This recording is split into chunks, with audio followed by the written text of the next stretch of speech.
6E7005 എന്ന ഫ്ലൈറ്റിൽ എൻ്റെ ജേർണി ഇവിടെ സ്റ്റാർട്ട് ചെയ്യുകയാണ്. പുതിയ ഏതൊരു സ്ഥലത്ത് പോകുമ്പോഴും നമുക്കുണ്ടാകുന്ന ഒരു എക്സൈറ്റ്മെൻ്റ് ഉണ്ട്. അതേ എക്സൈറ്റ്മെൻറ്റിൽ തന്നെയാണ് ഞാൻ ഇന്ന് ഇവിടെ ഇരിക്കുന്നത്. ഭയങ്കര അടിപൊളിയൊരു വ്യൂ തന്നെയായിരുന്നു. വൈറ്റ് കളർ സാൻഡിൽ, ബ്ലൂ ഗ്രീൻ ഗ്രേഡിയൻറ്റിൽ ഒരു സൈഡിൽ നിന്ന് തിര വരുന്ന പോലത്തെ ഒരു വ്യൂ ആയിരുന്നു. അങ്ങനെ we are safely landed to the paradise of India. ലക്ഷദ്വീപിൽ അഗത്തി എയർപോർട്ടിൽ ഞങ്ങൾ ലാൻഡ് ചെയ്തിരിക്കുവാണ്.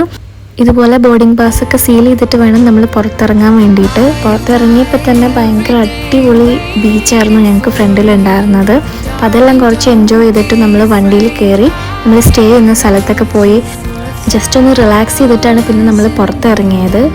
ഫസ്റ്റ് ഡേ ആയതുകൊണ്ട് തന്നെ നമുക്ക് കാര്യമായ പരിപാടി ഇല്ലായിരുന്നു. ചെറിയൊരു മ്യൂസിയം ഉണ്ടായിരുന്നു അവിടെ, അഗത്തി മ്യൂസിയം. അപ്പോൾ മ്യൂസിയത്തിൽ വിസിറ്റ് ചെയ്തു. ലഗൂൺ ബീച്ച്, അന്താൻ ബീച്ച്, ഈ 2 ബീച്ചുകളും ഞങ്ങൾക്ക് അടുത്തായിരുന്നു. അപ്പോൾ ഞങ്ങൾ സൺസെറ്റ് കാണാൻ പോയത് അന്താൻ ബീച്ചിലാണ്. ഒരുപാട് റെസ്റ്റോറൻറ്റ്സ് ഒക്കെ ഉള്ളത് വരുന്നത്